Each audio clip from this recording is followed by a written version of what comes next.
오늘 하나님 말씀은 요한복음 1장 1절로 3절입니다. 저는 오늘 설교를 1절부터 14절까지 본문을 삼아서 하는데요. 제가 봉독해 올 본문은 1절부터 3절까지만 봉독해 올리겠습니다. 요한복음 1장 1절로 3절입니다.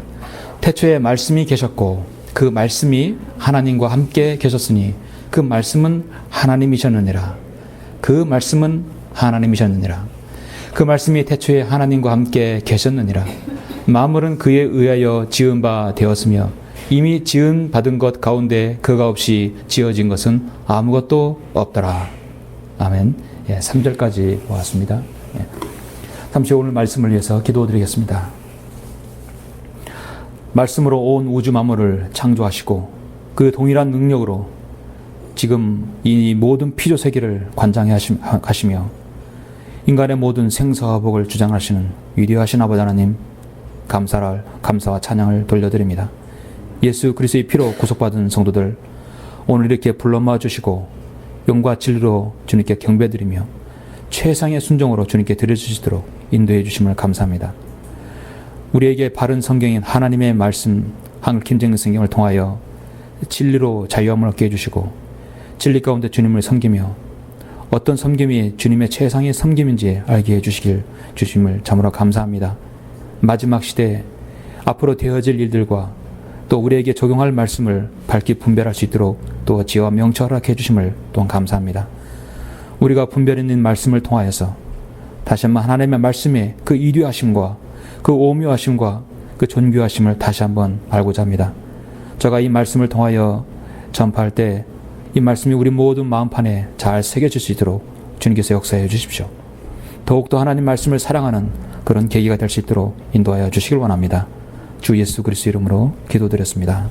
아멘.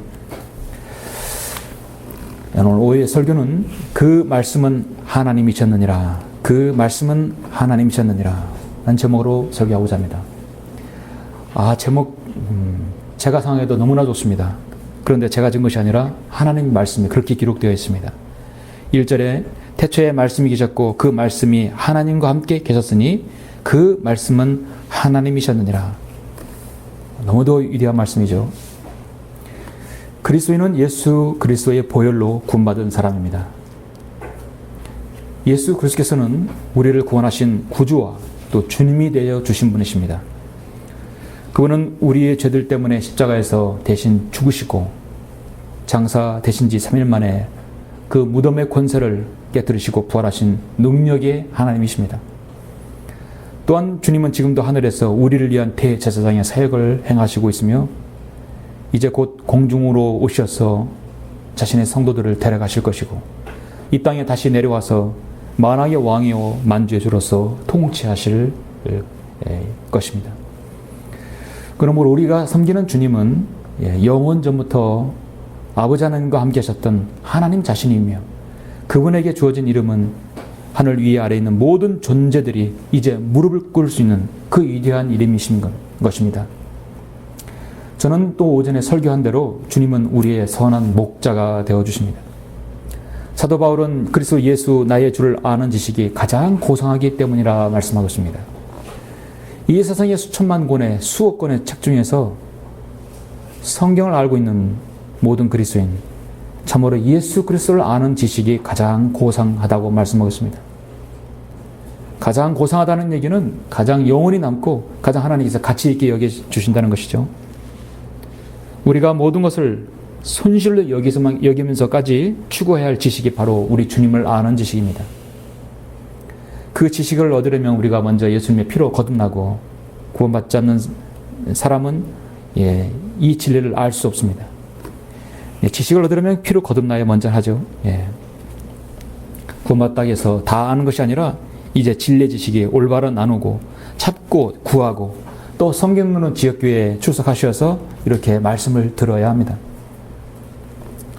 주님을 아는 충만한 지식을 아는 지식에 충만하기를 원한다면 저는 여러분에게 사복음서를 추천합니다. 사복음서는 누구나 다 쉽게 읽을 수 있는 책이죠. 예수 그리스도의 위대한 구속 사역, 그 주님의 공생의 사역을 입체적으로 보는 말씀이 바로 사복음서입니다. 마태, 마가, 누가, 요한복음 각기 다른 각도로 볼 수 있죠. 오늘 저는 복음서에서 오늘날 신학시대 성도들이 간과하면 안 되는 아주 중요한 말씀을 여러분에게 말씀드리고자 합니다.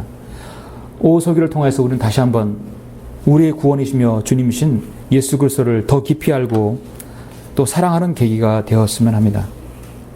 여러분 방금 제가 봉독한 이 요한복음은 예수님께서 하나님의 아들로 제시되신 말씀입니다. 즉 그리스도의 신성을 관한 한 우리는 가장 먼저 요한복음을 찾으면 됩니다. 반면에 마태복음에서는 예수 그리스도가 유대인의 왕으로서 오셨고, 마가복음에서는 주님의 위대한 사역자, 종으로서, 누가복음은 인자로서 제시되고 있습니다.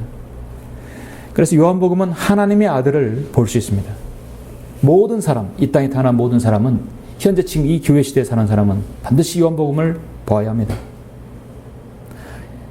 요한복음의 첫 번째 1장에서 말씀이 곧 그 말씀이 하나님이라는 사실을 시작해서 하나님은 어린 양이 되어주시고 거듭남의 필요성을 말씀하시고 빛과 어둠과 진리와 생명과 믿음과 증거와 자신의 신성과 하나님과 아들과 하나님 아버지와 아들의 하나됨과 또 하나님 위대한 구원 계획들, 필요성, 그리고 이적과 주님의 죽으심과 부활, 40일간의 지상 생활과 승천, 그리고 성령님을 보내신 사건, 정말 우리 주님의 사역에 있어서 이렇게 위대한 말씀이 또 어디 있을까요? 가장 여기 핵심 중에 핵심은 또 나는 곧 나니라, 이미 출애굽기 3장 14절에서 자신의 이름을 말씀하신 그대로 그 I am that I am, 나는 생명의 빵이라, 나는 세상의 빛이라, 나는 양들의 문이라, 나는 선한 목자라, 나는 부활이요 생명이라, 나는 길이요 진리요 생명이라, 나는 참 포도나무라. 자신의 이름을 7가지로 명명하고 있는 것을 요한복음에서 볼 수 있습니다. 요한복음에서는 볼 수 있는 것이 많아요. 요한복음이 없다면 우린 거듭남, 물과 성령으로 거듭남이라는 부분을 알 수 없습니다. 우리가 지금 드리는 영과 진리로 드리는 경배, 최상의 순종이 바로 요한복음에 제시되고 있습니다. 그래서 그리스도인이 요한복음을 덮어버리면 성경의 위대한 진리들, 가장 기초적인 진리를 지나쳐 버리는 것이죠. 그렇다면 요한복음에 기록한 목적은 무엇입니까? 요한복음 20장 31절에서 제시되고 있죠.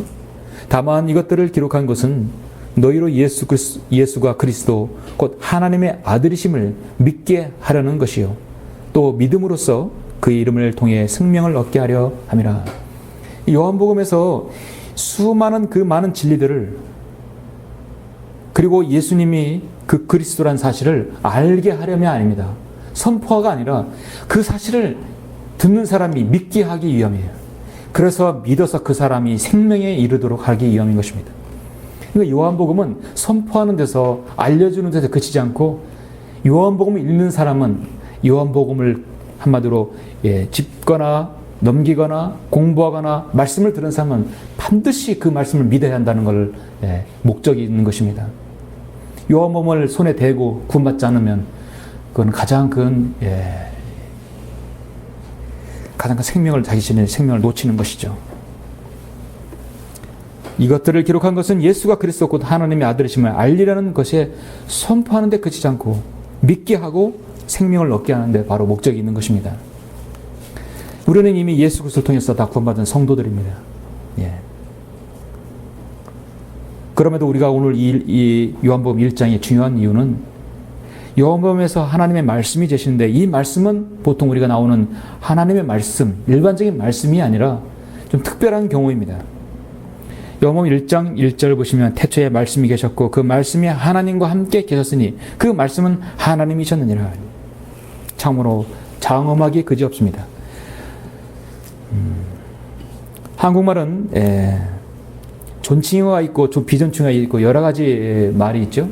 그런 한국말의 취약점이 대문자 소문자가 같습니다. 크게 쓰면 대문자고 작게 쓰면 소문자가 아니라 영어에 대문자 소문자가 없어요. 존칭은 얼마든지 할 수 있지만 대소문자가 없기 때문에 활자체를 다르게 해서 구별할 수 있습니다. 오직 한글 킹제임스 성경만이 이 말씀을 다르게 구별해 놨습니다. 그 말씀은 일반적인 영어의 소문자 월드가 아니라 큰 대문자로 되어 있습니다. 이 말씀은 단순한 말씀이 아니라 이건 하나님 자신을 말씀하는 것이에요. 그래서 성경은 그 말씀은 하나님이셨느니라. 성경은 그것을 선포하고 있습니다. 태초에 하나님께서 하늘과 땅을 창조하셨느니라. 하나님. 요한일서 1장 1절에서도 사도 요한은 이렇게 기록합니다. 태초부터 계셨고 우리가 들었으며 우리 눈으로 보았고 주목하여 살폈으며 우리 손으로 직접 만졌던 생명의 말씀에 관해서라 했어요. 들었고 보았고 주목하였고 손으로 직접 만졌던 생명의 말씀이라고 하고 있습니다. 그분이 누구일까요? 바로 예수 그리스도시죠. 그분은 하나님이셨다고 성경은 말씀하고 있었습니다. 이 온 우주가 시작도 되기 이전에 그 영원한 처음 하나님께서 태초부터 계셨고 그 영원한 말씀이 그분이 말씀이셨고 그 말씀은 하나님이시라고 성경은 말씀하고 있습니다.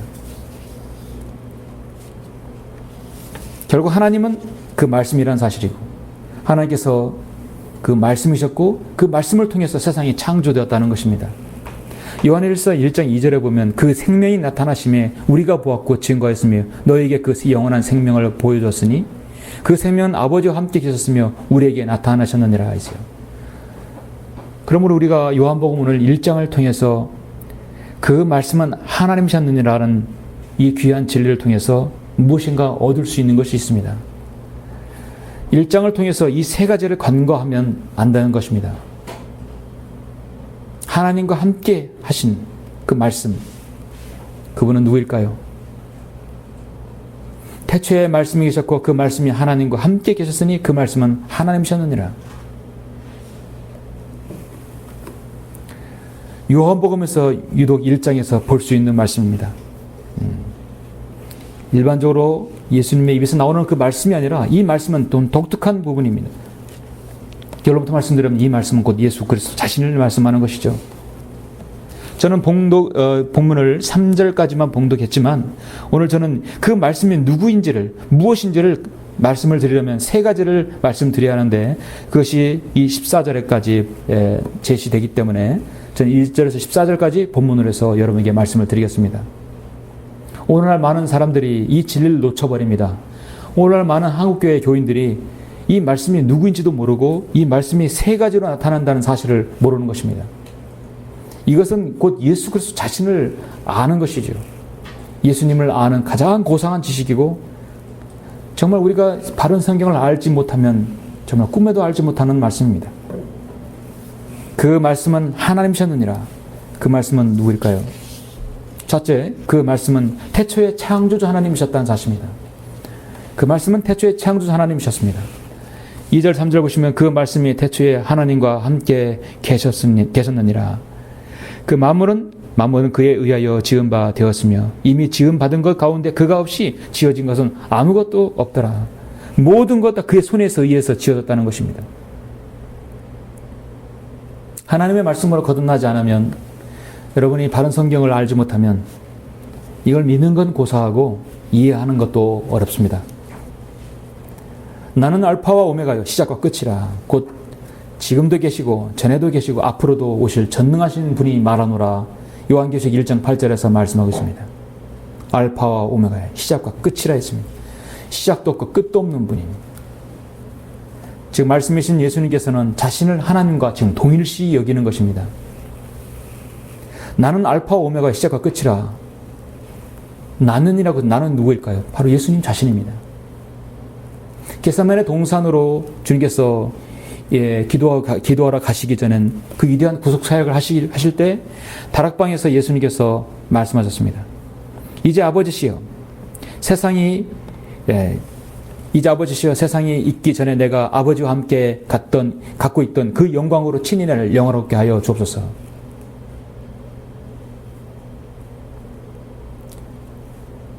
이 말씀이 겟세마네 동산에서 기도하신 그 내용이죠. 다락방에 나를 겟세마네 동산에 기도하십니다. 요한복음 17장 5절의 말씀입니다. 이제 아버지시여, 세상이 있기 전에 내가 아버지와 함께 갖고 있던 그 영광으로 친히 나를 영화롭게 하여 주소서. 세상이 있기 전에 계신 영원하신 그리스도이심을 자신을 지금 말씀하고 있는 것입니다. 하나님의 창조 사역은 그분을 통해 이루어졌습니다. 어떤 창조물도 그분이 없이 만들어진 것이 없다고 성경은 말씀하고 있습니다. 우리는 창세기 1장 1절을 하나님께서 행하신 모든 사역들, 창조 사역을 우리가 다 보아하고 또 공부하고 있죠. 예수 그리스도를 통하여서 세상이 창조되었고 삼위일체를 구성하는 모든 새 인격에, 하나님의 인격 모두가 창조 사역에 직접 관여하셨다는 것입니다. 우리는 창세기 1장 1절을 제가 읽겠습니다. 태초에 하나님께서 하늘과 땅을 창조하셨느니라. 땅은 형체가 없고 공허하며 어둠이 깊음의 표면에 있으며 하나님의 영은 물들의 표면에서 거니시더라. 하나님께서 말씀하시기를 빛이 있으라 하시니 빛이 있더라. 하나님께서 그 빛을 보시니 그것이 좋았더라. 하나님께서 그 빛을 어두움에서 나누시더라. 이 하나님이 엘로힘 하나님입니다. 삼일체 하나님이십니다. 그리고 2절은 또 하나님의 영이 있죠. 성령 하나님 계십니다.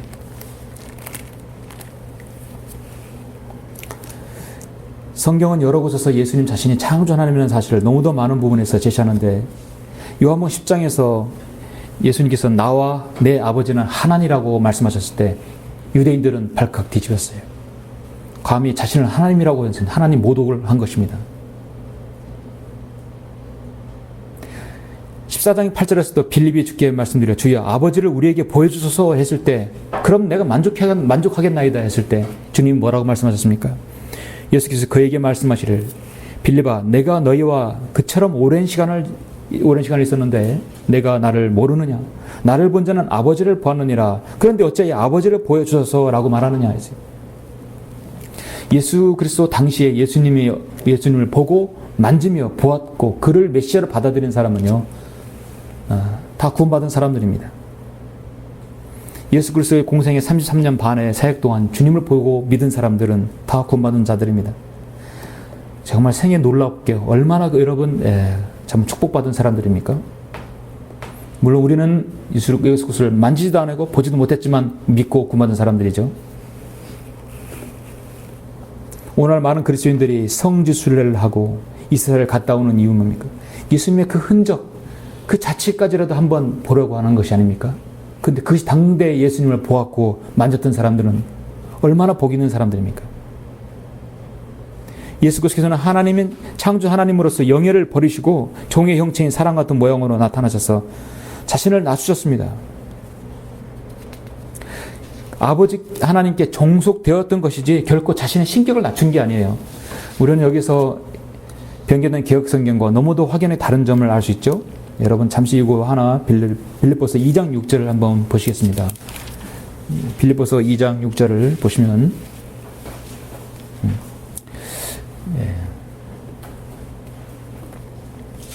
6절, 7절, 8절을 보시면 그는 하나님의 형체로 계심으로 하나님과 동등하게 되는 것을 탈취라 생각지 아니하셨으나 오히려 자신의 영예를 버리고 종의 형체를 입으시어 사람들의 모습을 취하셨느니라. 그래야 사람과 같은 모양으로 나타나셔서 자신을 낮추시고 죽음에까지 순종하셨으니 십자가의 죽음에까지라. 자신을 낮추시고 종의 형체를 입었다고 해서 주님께서는 하나님과 동등하게 여기는 것을 탈취라 생각지 않으셨다 했어요. 여러분 부정의 부정은 뭡니까? 강한 긍정이죠. 탈취라 생각지 않으셨다. 당연히 하나님이란 사실이에요. 그러나 종의 형체를 입으셨고 자신의 영예를 버리셨고 사람 같은 모양으로 자신을 낮추신 것입니다. 지극히 겸손하신 분이십니다. 개혁성경은 2장 6절을 이렇게 변경시켰어요. 그는 근본 하나님의 본체시나 하나님과 동등됨을 취할 것으로 여기지 아니하셨다. 그냥 부정으로만 했습니다. 주님께서는 겸손하신 분이지만 자신을 하나님이 아니라고 그렇게 부정하신 분이 아니십니다. 예수님께서는 마태복음 17장에서 변형산에서 선 육신 이전에 하나님으로부터 영광을 잠시 제자들에게 보여주셨습니다. 주님 얼굴은 해처럼 빛나고 그의 옷은 빛처럼 휘어졌다고 말씀하고 있습니다. 하나님의 모습을 보여줬어요. 그 말씀은 하나님이셨느라 창조 하나님께서 분명하게 자신을 보여주신 것입니다. 삼일체 하나님께서는 모든 피조물이 존재하기 이전에 이미 대등한 존재, 같은 존재의 이치에 있었고, 예수 그리스도는 그 창조의 사역에 직접 관장하시고 있었습니다. 그분은 하나님의 말씀이었습니다. 그래서 오늘 성경에서 1절에서 이 말씀은 일반적인 말씀이 아니라 바로 하나님 자신, 예수 그리스도 자신, 창조자 하나님을 말씀하는 것이에요. 태초에 말씀이 계셨다, 하나님이 계셨다는 얘기죠. 예수 그리스도가 계셨다는 얘기죠. 그 말씀이 하나님과 함께 계셨으니 그 말씀은 하나님이셨느니라. 여기에다 어떤 군더더기를 우리가 붙일 수 있겠습니까? 그 말씀은 하나님이셨느니라는 두 번째는 주님을 어떻게 말씀하시는 거니까? 그 말씀은요, 어둠을 비추는 빛이라고 성경은 말씀하고 있습니다. 한마디로 그 말씀은 빛이라고 말씀하고 있어요. 이 부분에 있어서는 4절에서부터 11절에서 말씀하고 있습니다. 그분 안에 생명이 있었으니 그 생명은 사람들의 빛이라. 그 빛이 어두움 속에 비춰도 어두움은 그것을 깨닫지 못하더라. 하나님께로부터 보내심을 받은 사람이 있었으니 그의 이름은 요한이라. 그가 증인으로 왔으니 빛에 관하여 증거하려 함이며 모든 사람이 그를 통하여 믿게 하려 함이더라. 그 사람은 그 빛이 아니었고 그 빛에 관하여 증거하라고 보내심을 받았더라. 신뢰인 요한에 대해서 말씀하고 있죠. 세상으로 들어오는 모든 사람에게 비치는 참 빛이 있었으니 그가 세상에 계셨고 세상이 그에 의하여 지은 바 되었으나 세상은 그를 알지 못하더라. 그가 자기 백성에게 오셨으나 자기 백성이 그를 영접하지 아니하더라 했습니다. 11절까지 말씀입니다. 그분 안에 생명이 있었으니 그 생명은 사람들의 빛이라 하겠습니다. 여러분, 사람에게서 생명은 어디서 나옵니까? 인간과 인간의 육체적 결합에서 생명이 나온다고 사람들은 일반적으로 생각하지만 사실 그 생명의 씨는 생명은 바로 우리 주 예수 그리스도부터 거기서 생겨나는 것이죠. 영적인 생명이나 육적인 모든 생물학적인 모든 생명은 하나님께서 관장하십니다. 구약에서 우리가 알 수 있는데 여인이 아이를 낳으려면 하나님께서 여자의 태를 열어주셔야만이 가능했던 것을 우리가 알 수 있습니다. 하나님께서 여자의 태를 닫으시면 어떤 수단을 써도 여자는 아기를 낳을 수 없습니다. 아시다시피 구약의 말라기 선지자 이후에 신약성경 마태복음 기록되기까지 약 400년의 공백 기간이 있었습니다. 하나님께서는 자신이 사랑하시고 택하신 백성 이스라엘 백성에게 어떤 계시도 주지 않았고 어떤 응답도 주지 않았어요. 그야말로 이스라엘은 선택받은 백성이라 하더라도 팔레스타인 그 암흑 그 자체였습니다. 로마에게 압제당하고 있었습니다. 그들은 정말 메시아를 기다리고 있었어요. 혹시 어느 부잣집에서 태어난 아기가 어느 집에서 하는 애, 혹시 이 아이일까? 혹시 이 아이일까? 정말 메시아를 기다리고 있었습니다. 그런데 자신의 메시아가 베들레헴 마구간에서 태어날 줄은 누구도 상상하지 못했던 것입니다. 그 아이가 자라서 나를 본 자는 하나님을 보았다고 했을 때 그들은 정말 기가 막혔고 믿지 않았던 것입니다. 주님께서 그렇게 말씀을 전파하셨지만 그들은 믿지 않았어요. 그래서 주님께서는 그들의 이손에 대해서 강력하게 마태복음 11장에서부터 질타하고 있죠. 마태복음 11장부터는 이미 그들의 예수님을 거절한 것에 대해서 주님은 이제 정말 마지막으로 그들에게 경고하고 주님의 그 사역을 이방인에게 돌리시는 걸 볼 수 있습니다. 그 주께서 자기가 능력 있는 일들을 가장 많이 행하신 성읍들이 회개하지 아니함으로 책망하기 시작하시더라. 전능하신 메시아의 그 이적들을 행하신 그곳에서도 지금 주님을 믿지 않는 것입니다. 고라시나 너에게 화 있으리라. 벳사다야 오병이의 기적을 행하신 그곳에까지 너에게 화 있으리라. 만일 너희 가운데 행한 능력이 있는 일들을 투로와 시돈에서 행하였더라면 이방인 지역이었죠. 그들은 벌써 헤옷을 입고 제에 앉아 회개하였으리라. 그렇게도 그들을 굶주렸던 그들의 배를 채워주고 병자를 고쳐줬지만 그들은 주님을 영접하지 않았습니다. 그러나 내가 너에게 말하노니 심판날에 투로와 시돈이 너희보다 더 견디기 쉬우니라. 가퍼나움아, 하늘까지 높아진 너는 지옥까지 낮아지리라. 내 가운데 행하였던 가운데서 행하였던 능력 있는 일들을 소돔에서 행하였더라면 그 성읍이 오늘까지 남아 있었으리라.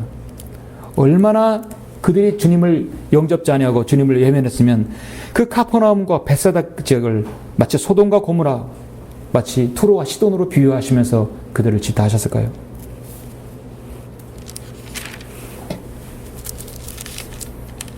주님은 그들의 빛이셨으나 그들은 빛을 인정하지 않았고 영접지 않았습니다. 주께서 그들에게 대답하여 말씀하시기를 악하고 음란한 세대가 표적을 구하나 선지자 요나의 표적밖에는 줄 표적이 없구나. 주님께서 자신의 죽음에 대해서 말씀하고 있죠. 요나가 사흘낮과 사흘밤을 고래 뱃속에서 있었듯이 인자도 그처럼 사흘낮과 사흘밤을 땅의 심장 속에 있을 것이라. 심판때에 니느웨 사람들이 이 세대와 함께 일어나서 이 세대를 정죄하리니 이는 그들이 요나의 전파로 회개하였기 때문이라. 그러나 보라, 요나보다 더 위대한 이가 여기 있느니라. 그런데도 그들은 주님을 영접하지 아니하였습니다. 요한복음 27장에서 마태복음 27장에서는 이제 극에 달하죠. 총독이 말하기를 그 둘 중에 내가 누구를 놓아주기를 원하느냐. 그들의 말하기를 바라바니냐. 빌라도가 그에게 말하기를 그러면 내가 그리스도라는 예수를 어떻게 하랴. 그들 모두가 말하기를 그를 십자가에 못 박으소서. 도대체 그가 무슨 악한 일을 행하였느냐.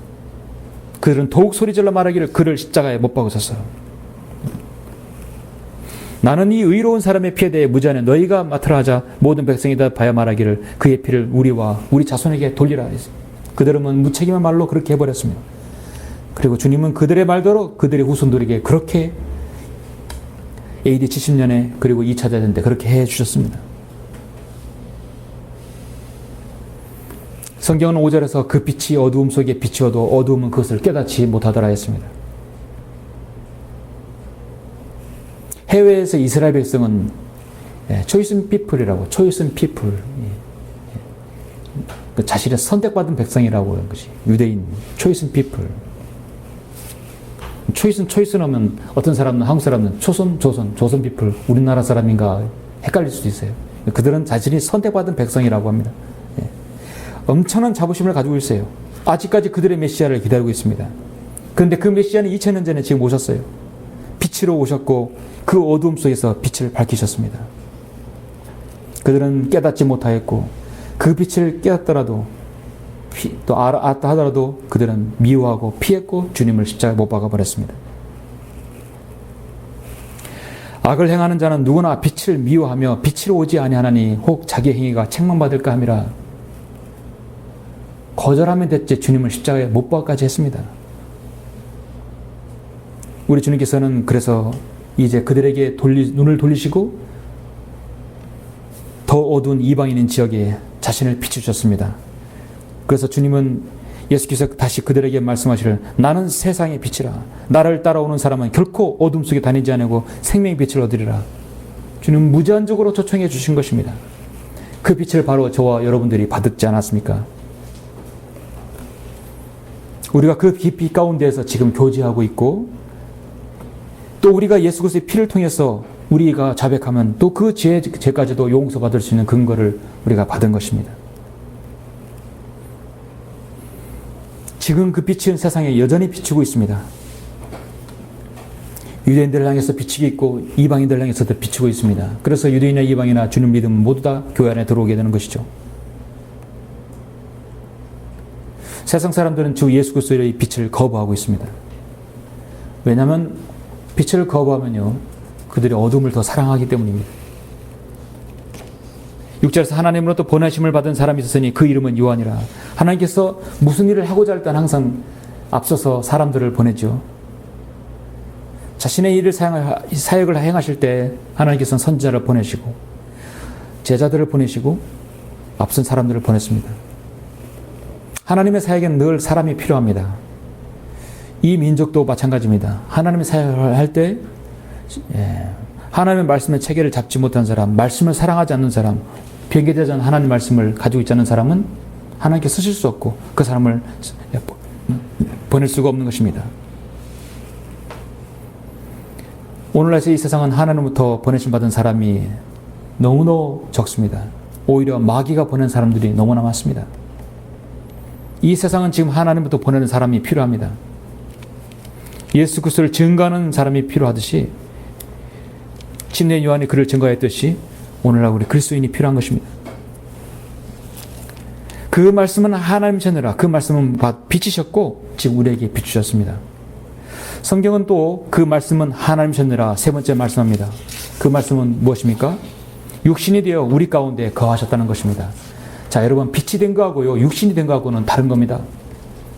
그 말씀은 육신이 되어 우리 가운데 거하셨다는 것이에요. 직접 육신으로 몸 입으셔서 그분이 우리 안에 들어와 계시다는 것입니다. 놀라운 말씀입니다. 12절에서 그러나 누구든지 이제 그 빛으로 오신 것을 영접하는 것이죠. 영접한 사람들에게는 하나님의 아들들이 되는 권세를 주셨으니 즉 그의 이름을 믿는 사람들에게니라. 누구든지 그를 영접한 사람들에게는 하나님의 아들들이 되는 권세를 주셨으니 즉 그의 이름을 믿는 사람들에게니라. 이와 같은 권세가 어디 있을까요? 이보다 이러한 파격적인 주님의 초청은 없습니다. 그들은 혈로나 육신의 뜻으로나 또한 사람의 뜻으로 나지 아니하였고 하나님에게서 난 사람들이라. 그 말씀이 육신이 되어 우리 가운데 거하심으로 우리가 그의 영광을 보니 아버지의 독생자의 영광으로 은혜와 진리가 충만하더라. 14절에 그 말씀도 여전히 예수 그리스도를 말씀하고 있는 거죠. 여러분은 영어를 몰라도 우리 바른 하나님의 말씀 한글 킹제성을 보면 이 말씀이 누구를 뜻하는지 알 수 있죠. 활자체가 다르게 되어 있습니다. 오늘 세상의 통치자들, 공산주의국가의 주석들, 대통령, 수상, 모든 세상의 통치자들의 아들들은요, 아버지 뒤를 이어서 통치자 되는 경우도 있지만 세상에서 정말 가진 자의 특권을 그들이 오히려 그걸 더 이용해서 재물과 부귀영화를 착취하는 자들이 더 많아지는 걸 볼 수 있습니다. 대통령의 자녀들이 세상에서 부귀영화를 축적하는 것은 쉽게 볼 수 있습니다. 왜 그렇습니까?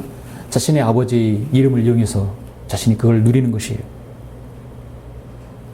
여태 대통령들도 그랬고 세계 여러 나라 봐도 마찬가지입니다. 아들이 귀감을 되는 경우는 별로 못 봤습니다. 자신의 아버지가 수상이고 대통령이고 주석이기 때문에 그 권세를 이용해서 그걸 착복하는 것입니다. 우리는 예수 그리스도를 영접한 사람이 되는 하나님의 아들들이 되는 권세를 줬다고 말씀하고 있습니다. 그 권세. 여러분 그 권세를 얼마만큼 사용하십니까? 진리를 받아들인 사람에게 하나님께서 그분을 영접한 사람들에게 분명히 주시는 약속, 하나님이 아들들이 되는 권세를 주셨습니다. 조건은 하나입니다.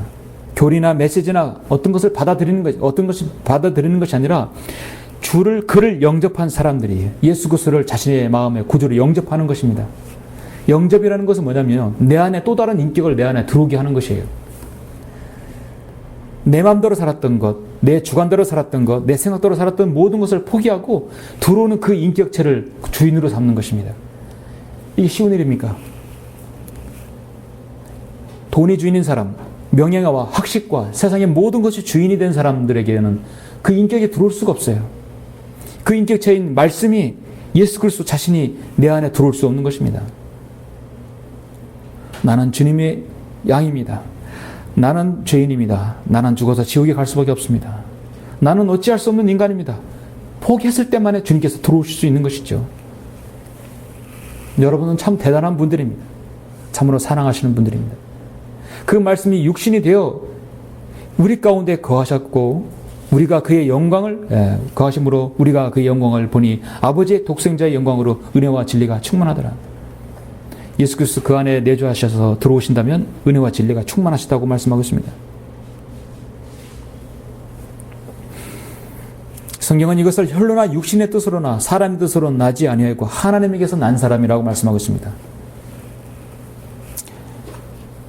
돈으로도 안 되고 권세로도 안 되고 육신의 힘으로도 안 되는 것이 예수 그리스도를 그 안에 영접하는 것이죠. 누구든지 하나님의 아들들이 될 수 있는 것은 누구든지 다 가능합니다. 문제는 그분을 얼마나 누가 영접하느냐 영접하지 않느냐가 차이죠. 육신이 되신 그 말씀을 누가 받아들이냐 받아들이지 않느냐 차이입니다.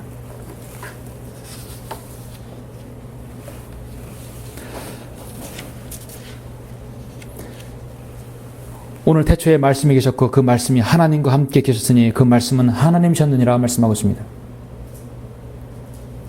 하나님의 말씀은 진리입니다. 하나님의 말씀은 단순히 이렇게 여러분 흰 종이에서 기록된 문자로 한정되는 것이 아니라 성경에서 국한되는 것이 아니라 성경을 지워도 없애도 그리스도인이 가슴에는 늘 예수 그리스도 안에 내주하여 계십니다. 성경을 우리 손에서 누군가 빼앗아도 우리는 여전히 하나님 말씀이 내 안에 있고 내 안에 내주하신 성령님께서 계시고 주님께서 계시는 것입니다. 이건 성경책에 불과한 것입니다. 우리는 그 안에 있는 하나님의 말씀을 믿는 것이죠.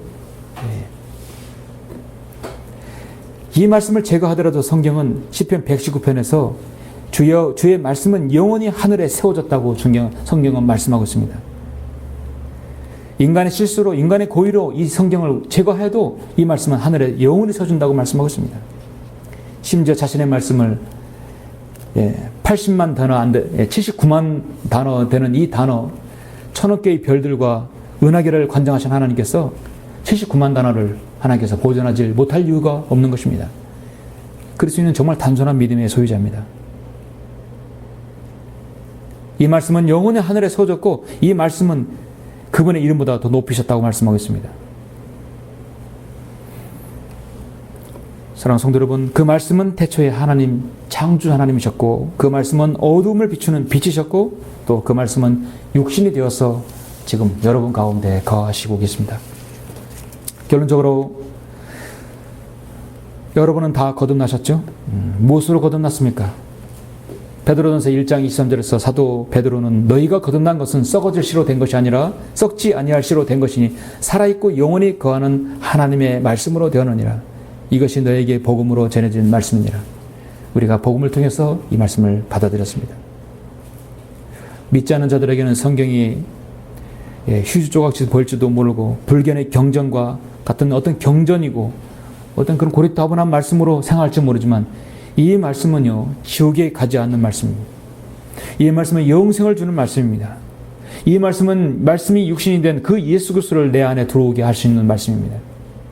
가장 고상한 지식을 갖출 수 있는 말씀입니다. 영원 불별하시는 하나님께서 친히 영감으로 기록하셨고 그의 동일한 능력으로 보존하셨어요. 섭리 가운데 보존하셔서 사랑하는 자신의 성도들을 통해서 계속 이 말씀이 이어져 내려왔고 번역되어 왔습니다. 필사되고 번역되어 왔습니다. 목숨을 다해 지킨 이 성경이 지금 여러분의 손길 앞에 있습니다. 그래서 하나님께서 필사하시고 번역하신 그 손길은 하나님께서 관장하시는 것입니다. 특별한 매 시대에 특별한 사람에게 하나님께서 위임하시는 것입니다. 그래서 그 성경을 통해 성경들 믿는 사람들이 생겨나게 된 것이에요. 성경들 믿는 사람들은 성경이 있기 전에는 절대 나올 수 없습니다. 이 성경을 통하여 성경 믿는 사람들이 지역교회에 생겨나고 바로 여러분 성도들이 이 땅에 있는 것입니다. 우리가 복음을 전할 때 바로 이 기록된 이 복음의 말씀을 여러분이 전함으로써 그 말씀에 지금 반응하는 혼들이 여기저기서 생겨나는 것입니다. 요한복음 20장 31절에서 다만 이것들을 기록한 것은 너희로 예수가 그리스도 곧 하나님의 아들이심을 믿게 하라는 것이요. 선포에서 끝나는 것이요. 믿게 하고 그 믿음으로 그 이름을 통해 생명을 얻게 하려 함이라 했습니다. 오늘 여러분 믿고 있는 그 말씀은요. 하나님 자신이고 창조주 하나님이시고 빛으로 오셨고 그리고 말씀이 육신이 되어서 지금 여러분 안에 거하시는 분이십니다. 여러분 생에 다하는 날까지 여러분 이 말씀을 소유하시고 이 말씀을 늘 지키시고 사랑하시는 여러분이 되시길 간절히 바랍니다. 네, 기도하시겠습니다.